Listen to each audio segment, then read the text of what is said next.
Sir 2024 की board परीक्षा का डेट बहुत ही नज़दीक आ चुका है और तैयारी भी तेज़ी से शुरू दिख रहा है। इस बार किस तरह से नकल पर सफलता के लिए आप लोग सर उतरेंगे? नहीं देखिए, आपने देखा होगा 2023 में परीक्षाएं हमारी सकुशल संपन्न हुई और देश में हमारा 74वां स्थान भी आया था कि नकल में कि हम बहुत साफ सुथरी परीक्षा हुई थी। इस वर्ष और 56% मार्क जिले का रिजल्ट आया था।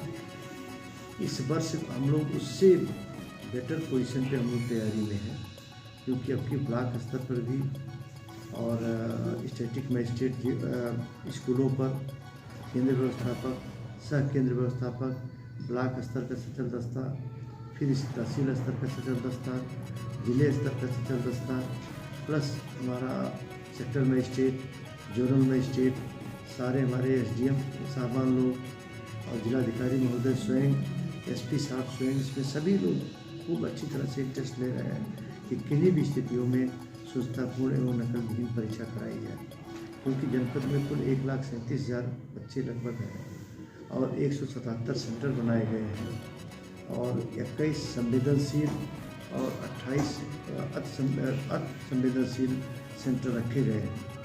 तो कुल मिलाकर के किसी भी हालत में कल जिलाधिकारी महोदय द्वारा भी और एसपी साहब द्वारा भी और हमारे द्वारा भी स्पष्ट रूप से कहा गया कि किसी भी हालत में किसी प्रकार का भी यदि किसी के द्वारा अनैतिक गतिविधियाँ पाई गई या संदेह पाया गया तो उसके खिलाफ कड़ी से कड़ी कार्रवाई अमल में लाई जाएगी और अगर 10, 20, 50 हज़ार के चक्कर में पड़ गया तो उसका कम से कम 10 गुना उसको जो है रिजल्ट भुगतना पड़ेगा, परिणाम भुगतना पड़ेगा। लेकिन सर जो सीसीटीवी कैमरे की बात की जाए, थोड़ा जिक्र हम लोग करेंगे। सीसीटीवी कैमरे की निगरानी कहाँ से की जाएगी, मॉनिटरिंग कहाँ से होगा, इसका सिस्टम इस बार किस तरह तैयार की जाए? क्योंकि पिछली बार देखा गया था कि कई ऐसे विद्यालय हैं जहाँ के सीसीटीवी खराब पड़े थे और बंद पड़े थे, उस पर जांच भी बैठी थी। इस बार स्पेशली हम लोगों ने ये किया है कि सारे एसडीएम लोगों ने जांच किया है, जांच करके रिपोर्ट आई, उसी आधार पे ही सेंटर बनाए गए।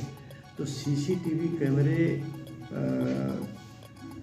24/7 मतलब समझिए कि आप कंटिन्यू ही चलेगा 24 घंटे, 7 दिन चलेगा, 24 घंटे ही चलेगा और 30 दिन की कम से कम इनकी रिकॉर्डिंग रहेगी।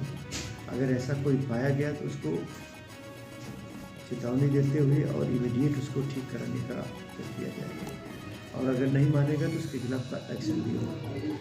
इसमें लगभग कितने की संख्या में टीचर की ड्यूटी लगेगी सर, और कितना बलिया में सेंटर बने हैं? 177 सेंटर बनाए गए हैं 177 और लगभग समझिए कि 50% शिक्षक जो है विद्यालय के रहेंगे, 50% शिक्षक हमारे पास के रहेंगे। ठीक है सर, बात की जाए जिस तरह पेपर को लेकर जो 22 तारीख से स्टार्ट होने जा रही है, वहाँ के व्यवस्था को लेकर डीएम साहब भी बहुत एक्टिव है और आप भी इस समय एक्टिव दिख रहे हैं। लेकिन यदि किसी को कहीं ना कहीं कोई भी शंका दिखता है या उस व्यक्ति को पेपर दिलवाने में दिक्कत का सामना करना पड़ता है तो इसकी जिम्मेदारी किसको होगा सर? नहीं, पेपर दिलाने की जो समस्या अगर कोई आती है तो ऐसी कोई समस्या तो आती नहीं। अगर आती है तो उसके लिए हम लोग बैठे हैं, तो उसका समाधान तो हम लोग करेंगे ही करेंगे।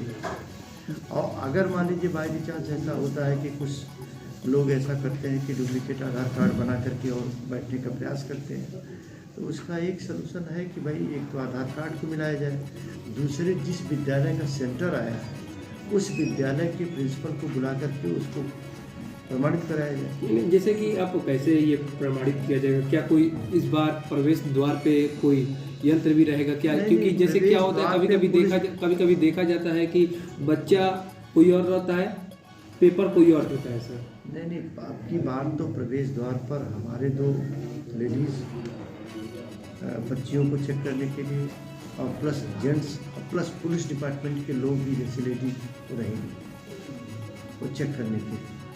यदि सर इसमें कोई दोषी पाया जाएगा और दोषी पाया जाएगा तो उसके खिलाफ कड़ी कार्रवाई होगी।